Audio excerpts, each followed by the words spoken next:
Would Elden Ring Twinblades work as actual weapons?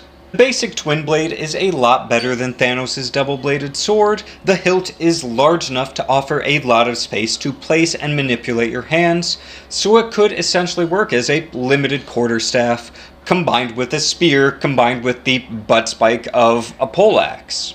Edge alignment might be an issue, but having an oval or rectangular hilt would kind of fix that, since you'd intuitively know where the edge is in relation to where the hilt is in your hand.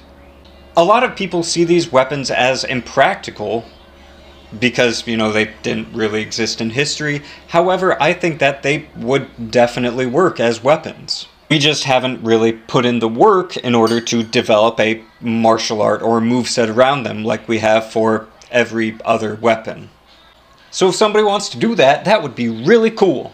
I did a little bit of research into the history of Twinblades that I can find, and pretty much all I'm coming up with is fantasy books in the 80s. This is just a guess, but it might be quite possible that historically they didn't think to do this sort of thing, and it's a more modern idea. But I don't really know.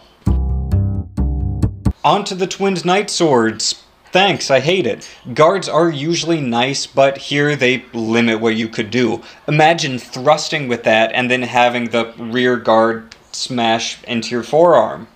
That would hurt.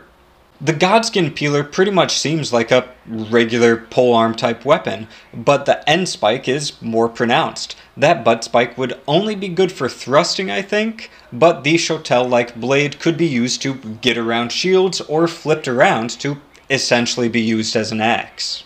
Ideally, the boring spike on the bottom doesn't have an edge, since cutting with it would kind of suck because it's, And that'd be pretty good because it would give you more places to hold. It's probably the best twin blade design because it's just a regular polearm.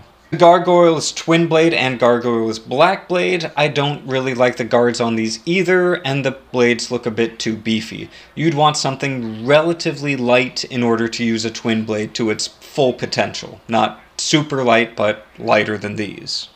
Eleonora's poleblade has a long hilt too, so that is good, but the blades are curved and reversed to maximize cutting in like a tornado spinning fashion, which would look cool, but wouldn't really be effective because those blades would essentially have to have resistance going through something.